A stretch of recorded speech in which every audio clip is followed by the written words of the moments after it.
1957년 오리건 대학의 육상 선수였던 필 라이트, 그리고 그의 코치였던 빌 바우어만은 운동화라는 공통된 관심사가 있었는데 1964년 그들은 서로 $500씩을 투자해 블루리본 스포츠를 설립하게 된다. 그들은 아식스로부터 오니츠카 타이거 판매권을 획득하고 신발 200켤레를 들이면서 본격적인 신발 판매 사업을 시작하게 된다. 1970년도 블루리본 스포츠는 오니츠카 타이거 신발을 유통하는 것에 만족하지 않았다. 그들은 자사의 신발을 제작해 판매하기 시작했는데 때문에 블루리본 스포츠는 새로운 이름이 필요했다. 필 라이트는 디멘션 6라는 브랜드명이 어떠냐고 주변에게 물어봤지만 별로라는 답변이 들려오고 브랜드 이름을 결정하기 직전 필 라이트가 처음으로 고용한 최초의 직원이기도 하면서 육상 선수 시절 경쟁을 펼쳤던 동료인 제프 존슨이 자신이 꿈에서 본 이름이 하나 있다고 한 이름을 추천해주게 되는데 그것이 바로 나이키라는 이름이었다. 승리의 여신 니케를 의미하고도 있어 필 라이트는 마음에 들어있고 결국 회사의 이름을 나이키로 결정하게 된다. 회사의 이름도 정했겠다. 이제 그들에게 필요한 건 브랜드 로고였다.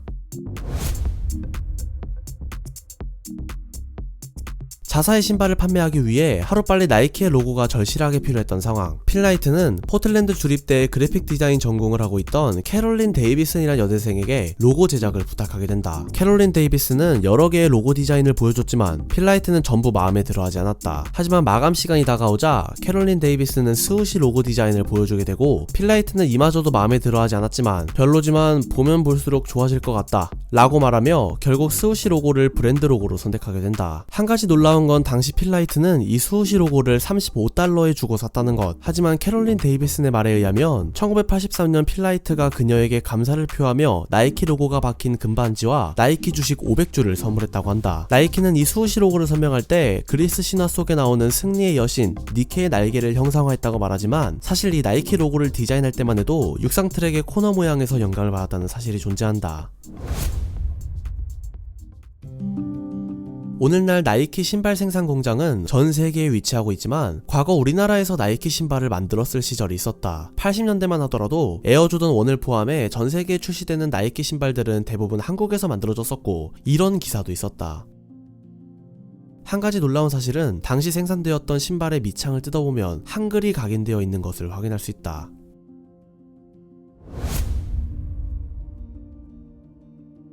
(1990년 5월 27일) 한국에서 출발해 로스앤젤레스로 향하던 화물선 한사 캐리어호가 폭풍우를 만나게 되는 사건이 벌어진다. 이로 인해 컨테이너 여러 개가 바다로 유실되게 됐는데 컨테이너 안에는 8만여 개의 나이키 운동화 역시 들어가 있었다. 8달이 지나 1991년 1월 밴쿠버의 섬 해변에서 여러 개의 나이키 운동화들이 발견되었고 봄이 되자 나이키 본사 가까이에 위치한 오리건 해변에서까지 유실되었던 나이키 운동화들이 발견되기 시작한다. 이로 인해 수많은 사람들이 해변에서 나이키 신발을 찾는 일들이 벌어진다. 다시는 발생해서는 안 되는 1990년 나이키 신발 유실 사건은 전 세계적으로 큰 화제가 되었었고 해류의 흐름인 해양 컨베이어 벨트 연구에 큰 도움이 되었다고 한다.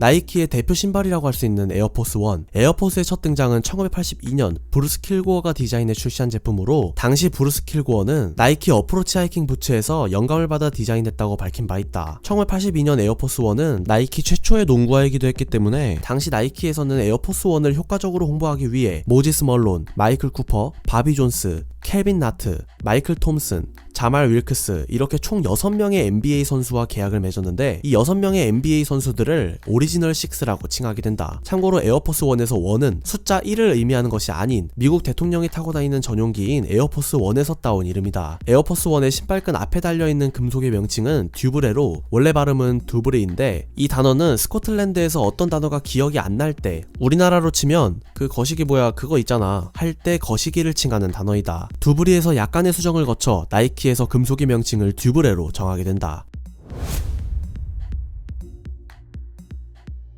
과거 1980년대 미국에서 에어로빅이 유행하는 시기가 오게 된다. 다양한 경쟁업체들이 에어로빅 시장에 뛰어들었고 리복 같은 브랜드들 역시 에어로빅 시장을 겨냥한 상품을 내놓으면서 많은 브랜드들이 나이키를 맹추격하기 시작한다. 나이키는 점점 시장에서 입지가 좁혀지고 있었고 이젠 그들에게도 정말 강력한 무기가 필요했다. 당시 위기의 나이키 앞에 나타난 것은 위든 앤 케네디라는 광고 대행사였다. 위든 앤 케네디의 댄 와이드는 필 라이트에게 공격적인 광고를 펼쳐야 한다고 말했지만 당시 나이키 사장 필 라이트는 광고의 필요성을 별로 느끼지 못하고 있었다. 하지만 댄 와이든의 끈질긴 설득으로 이후로 나이키에서는 하나의 강력한 마케팅을 펼치게 되는데, 그것이 바로 오늘날까지 이어지고 있는 Just Do It 캠페인이다. 나이키의 Just Do It 캠페인이 성공적으로 이뤄지고 에어조던 1 프로젝트가 대성공을 일으키면서 나이키는 신발업계에서 다시 1위 자리에 돌아올 수 있게 된다. 에드에이지에서 선정한 20세기 최고의 캠페인으로 선정되기도 했으며, 이 Just Do It 문구에 관해 한 가지 재미있는 일화 역시 존재하는데, 이는 2015년 3월 15일 한 외신과의 인터뷰에서 댄 와이든이 밝힌 인터뷰 내용을 통해 알 수 있었다. 댄 와이든은 이 문구를 70년대 살인죄로 사형을 선고받은 게리 길모어의 마지막 말에서 영감을 받았다고 밝혔다. 게리 길모어는 총사령을 당하기 직전 마지막으로 하고 싶은 말이 있냐고 물었을 때 Let's do it이라고 말했는데, 댄 와이든은 이 Let's do it에서 Let's만 just로 바꿔 사용했다고 한다.